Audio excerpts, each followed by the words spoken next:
When a game gets announced, your first feeling is, okay, are people going to like this? Are people going to get excited about this? You've got a secret. You know, a little bit of a secret, and you want to share it with everybody because everyone can be super excited once it comes out. The atmosphere in the office is just incredibly hectic. I had a little bit of anxiety because that's normal, because that's what happens when you're about to announce something. Everybody here is excited about this. The real question is, are they going to appreciate it for what it is?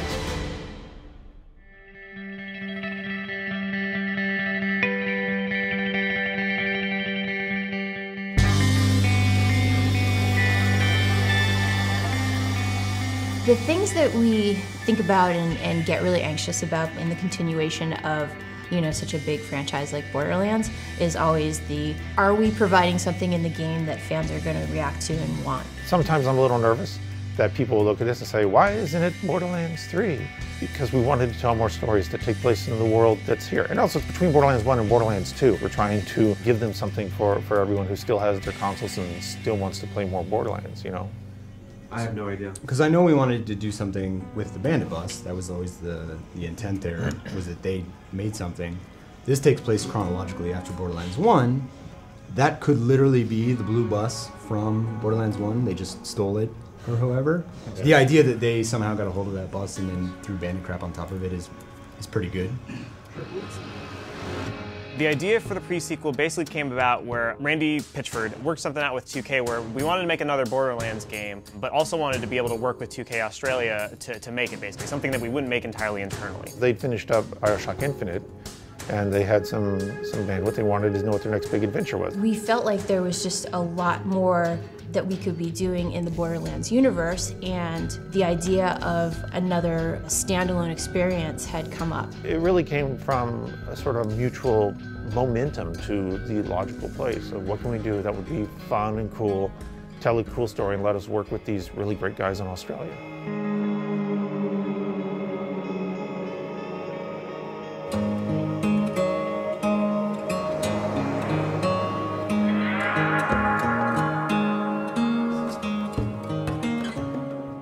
If we continue with that flip, here it won't be able to aim at you, it won't be able to shoot at you because it's not facing you. Yeah.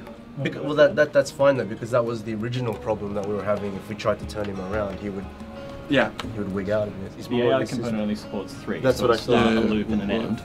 So unless Pat codes in something specifically for it to support 4 animations, so it looks good, we need it in 3 parts. But that's why I was saying you could... 2K Australia was actually formed as Irrational Games Australia way back in 1999. We're celebrating our 15-year anniversary this year, same as Gearbox. It's a kind of a funny coincidence. We just kind of wrapped up 10 years of development on BioShock 1, 2 and BioShock Infinite last year, and that's when we came about working on this game, Borderlands, the pre-sequel. The way it generally works is I think a lot of the design and narrative stuff is handled over here. We have a lot of really talented art guys over in Dallas who handle a lot of the direction, which we then kind of implement over here. So there's a lot of different studios working on this, and we have to sort of juggle between it, but it seems to work pretty well. We've found a lot of similarities between the way we work, to the point where our strengths just come out naturally. I never would have expected that Australians would get along really well with Texans. There's just something between our 2 studios. We seem to get each other pretty well. It's very important that we reach our goals every week, because at this point there's nothing that we can say, oh, well, we keep it for later, we'll see that later, because there won't be any later. If there's a time in the project where everybody needs to give everything, it's right now.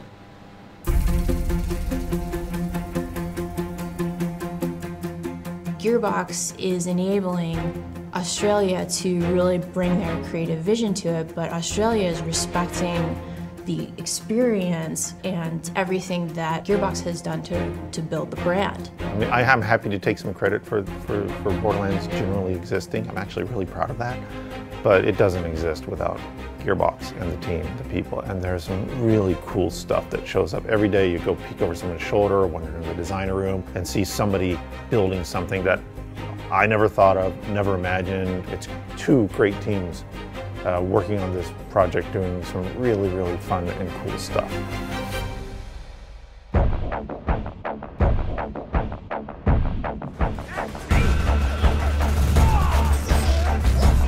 Between between Borderlands 1 and Borderlands 2, we have this really interesting story that we've never told. There are a couple of quests in this game that are just ridiculous. In Borderlands 1, the moon is a solid piece of rock. In Borderlands 2, it's all cracked and damaged. There's a space station up there. Handsome Jack is taking charge. It's fun delving into his character and getting to see another side of Jack and understand his story. I'm super stoked to bring that story to the players.